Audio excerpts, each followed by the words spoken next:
Bien-aimés, très content de vous avoir encore une fois pour une nouvelle vidéo de Adat Études. Et à ce point, je suis sûr que vous savez déjà que chaque semaine, nous prenons ce rendez-vous pour être avec vous encore une fois. Et c'est parti les gars.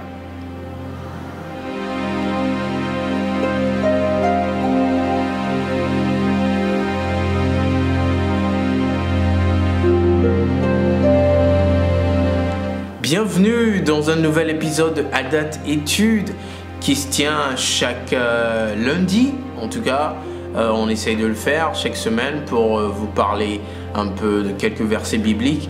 Et si c'est pas lundi, on essaye de le faire chaque semaine par la grâce du Seigneur. Alors, vous pouvez m'appeler Jean-Pierre Adjudi.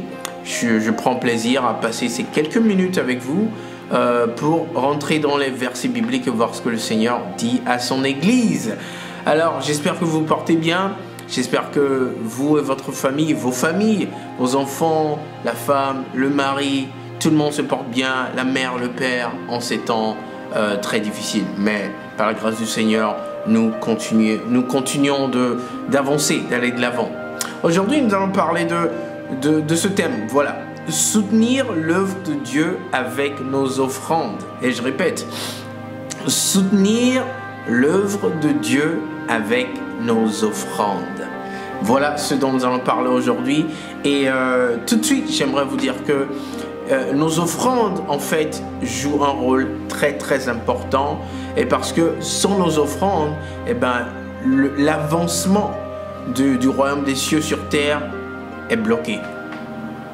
Les offrandes sont aussi importantes que ça. Alors, que disent les versets bibliques là-dessus? Nous partons avec le premier verset qui sera dans Malachie chapitre 3. Mais avant qu'on lise, j'aimerais faire le point sur ce verset. Nos offrandes permettent à la maison de Dieu de ne point manquer de provision. Voilà l'un des rôles que jouent nos offrandes. Elles permettent à la maison de Dieu d'avoir toujours des provisions. Ok? Et ça sert à nourrir les serviteurs de l'Éternel. Ça sert aussi à nourrir à aider et à nourrir ceux qui n'en ont pas. Ok? Lisons à propos de cela dans le livre de Malachie, comme je le disais tantôt. Alors, ça sera dans le livre de Malachie, chapitre 3. Ok? Alors, si tu n'as jamais tourné au livre de Malachie, je crois que c'est le dernier livre de l'Ancien Testament. Ok? Malachie chapitre 3, les versets 8 à 12. Et on y tourne tous ensemble. Malachie 3, verset 8. On lira jusqu'au verset 12. C'est parti. Un homme trompe-t-il Dieu? Car vous me trompez. Et vous dites, en quoi t'avons-nous trompé?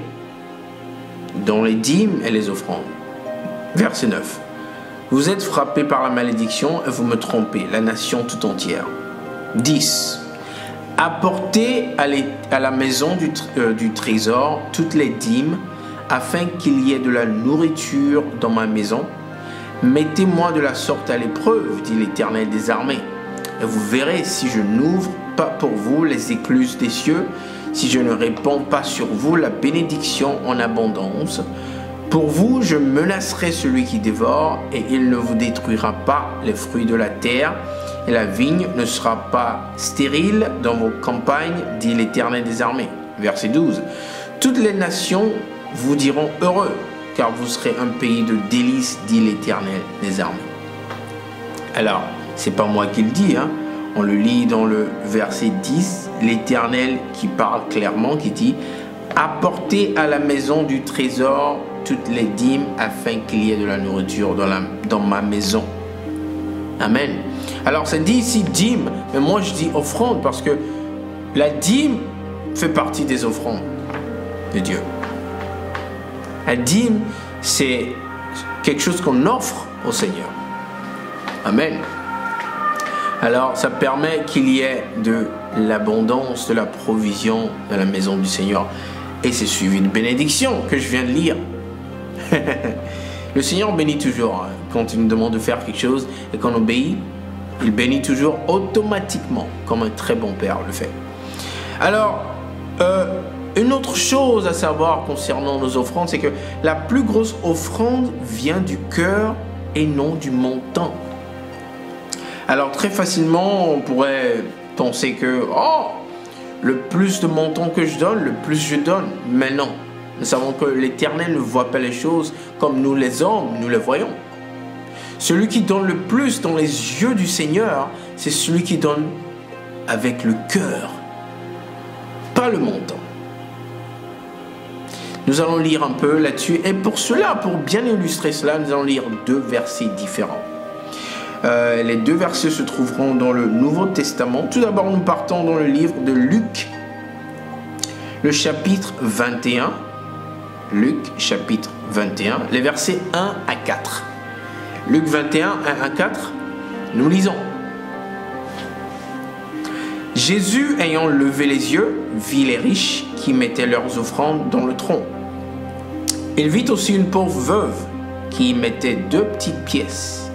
Et il dit, je vous le dis en vérité, cette pauvre veuve a mis plus que tous les autres, car c'est de leur superflu que tous ceux-là ont mis des offrandes dans le tronc. Mais elle a mis de son nécessaire, tout ce qu'elle avait pour vivre. Alors, bien entendu, les riches, si on veut compter en termes de montant d'argent, bien entendu, les riches ont donné beaucoup plus que cette dame. Cette dame n'avait rien de toute façon. Mais elle a donné de son nécessaire.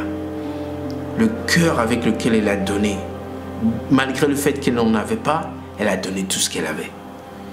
Et ces riches ont donné de leur superflu.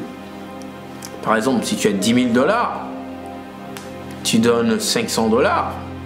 Bon, la pauvre, la pauvre femme, peut-être elle avait 100 $, et elle donne à tout, ou 80 $, 90, je sais pas, je suis juste en train d'imaginer.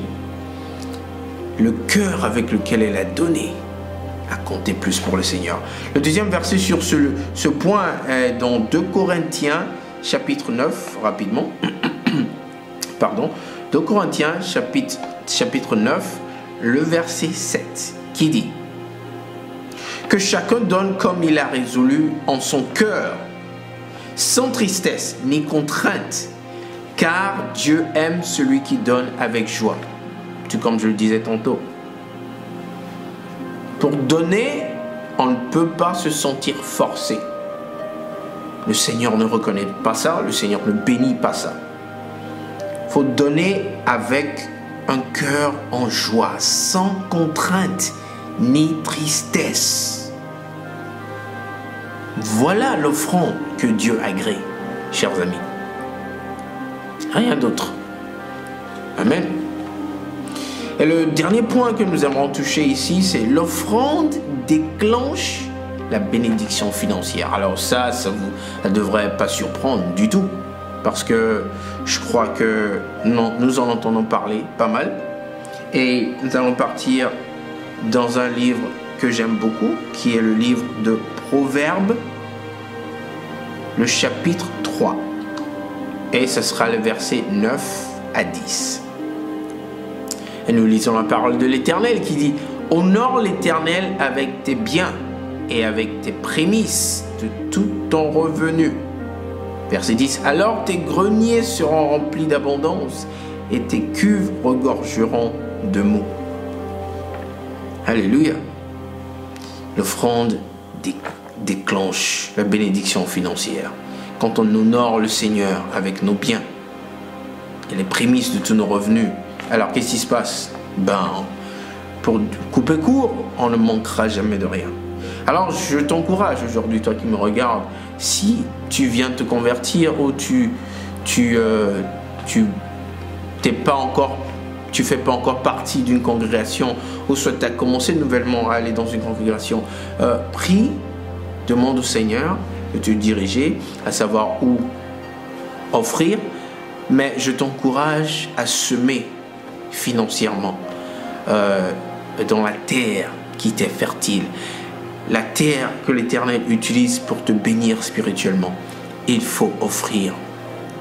Parce que tu le fais pour permettre à la maison du Seigneur d'être toujours remplie de provisions et de pouvoir s'occuper de ses serviteurs et de ceux qui sont dans le besoin. C'est important, chers amis, parce que nous tous ensemble, nous aidons à avancer le royaume des cieux sur terre. Merci beaucoup de votre attention aujourd'hui. Jean-Pierre Adiodi, je m'appelle, et notre email vous est disponible à dateconnect@gmail.com. Notre site internet aussi vous est disponible, www.onehummaninmessiah.com, et nous sommes à l'écoute. Nous aimerions partager avec vous, échanger avec vous de tout ce qui concerne le Seigneur. Passez une bonne fin d'après-midi, passez une excellente semaine, et comme vous le savez, à la semaine prochaine les amis. Shalom.